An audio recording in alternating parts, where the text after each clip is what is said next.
Hello everyone, কেমন আছো তোমরা সবাই? আশা করি তোমরা সবাই খুব ভালো আছো। আমিও কিন্তু বেশ ভালো আছি। তো তোমরা তো জানোই আমি আছি এখন এই বাড়িতে। তো আজকে এই বাড়িতে সেকেন্ড ডে। লাস্ট ভিডিওতে তোমরা দেখেছো যে দিদা আর দাদু এসছিল আমাদের বাড়িতে। তো দিদা থেকে গেছিল আর দাদু বিকেলবেলায় বাড়ি চলে গেছিল। তো এখন আজকে বাড়িতে আছি আমি, বুনু, দেবর্গ আর দিদা, আমরা চারজন। কারণ মা আর বাবা আজকে গেছে একটু ব্যারাকপুর ক্যান্টিনে ওই কিছু গ্রোসারি জিনিসপত্র আনতে। মা খুব একটা যায় না, বাবাই একা একা যায়। তো আজকে যেহেতু আমরা আছি বাড়িতে সবাই, তো মা বললো তাহলে যাই, আমিও ঘুরে আসি, বুনু তোদের কাছে থাক। তো ওই জন্য মাও গেছে, আর মারা গেছে সেই 4টের সময়। আর আমরা ঘুমাচ্ছিলাম, ঘুম থেকে উঠে আমরা চাটা খেয়ে এখন রৌদ্রের দিকে একটু বসে আছি। আর রান্না বান্নার ঝামেলা নেই, কালকেই মা বেশি বেশি করে রান্না করে রেখে গেছিলো যাতে আজকে আমাদের রান্না না করতে হয়।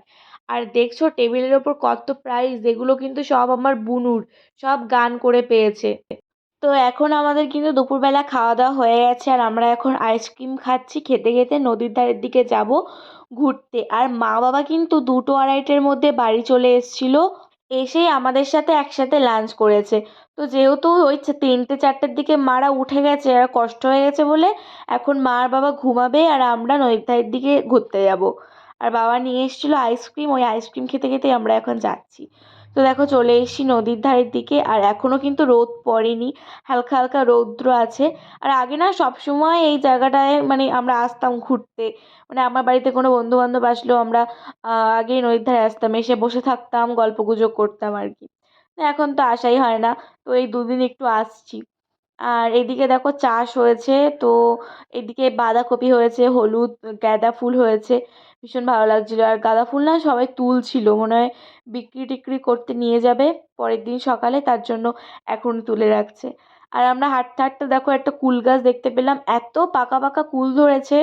জানি সরস্বতী পুজোর আগে কুল খেতে নেই, কিন্তু ওইসবগুলো ছোটবেলায় মানতাম। এখন যেমন বুনু, মানে বুনু একটাও কুল খাচ্ছে না, ও আমাদেরকে পেড়ে দিচ্ছে, কিন্তু বলছে না দিদি আমি খাবো না সরস্বতী পুজোর আগে। তো কুলগুলো গাছে পেকে হলুদ হয়েছিল, তো পাড়তে ইচ্ছে হচ্ছিল, তো পেড়ে তো কটা খেয়েও নিলাম, আবার পকেটে করে বাড়িও নিয়ে এসেছি। বাড়ি গিয়ে ভাবছি লবণ লঙ্কা দিয়ে মাখাবো। আর এদিকে দেখো কত সুন্দর সর্ষে ফুল ফুটেছিল, খুব সুন্দর লাগছিল দেখতে। আর এখন বাড়ি চলে এসেছি, আর তো সন্ধে হয়ে গেছে। তো সন্ধেবেলা আমি বানিয়েছিলাম চাউমিন, তো সবাই মিলে এখন সেটাই খাচ্ছে, আর আমি রিভিউ নিচ্ছিলাম যে কেমন হয়েছে চাউমিনটা। তো সবাই বলছে মোটামুটি ভালোই হয়েছে। তো মৈতর জেঠু এসেছিল, তো এই ঘরে বাবা, মৈতর জেঠু, মা, দিদা বসেছিল, আর এই ঘরে আমি, দেবার্গ আর বুনো তিনজন বসে খাচ্ছিলাম। তো খেতে খেতে ভাবছিলাম যে খাওয়া হয়ে যাক, তারপর আমরা লুডো খেলবো। তো চাউমিন খেয়ে আমরা চারজন মিলে লুডো খেলছিলাম, আমি, বুনু, দিদা আর দেবার্ঘ। আর রাত্রে আর আমরা তেমন কেউ ডিনার করিনি, মানে দেবার্ঘ, বাবা আর মা তিনজনই খেয়েছিল, আমরা আর কেউ খাইনি। চাউমিন খেয়ে পেট পুরো ভর্তি ছিল।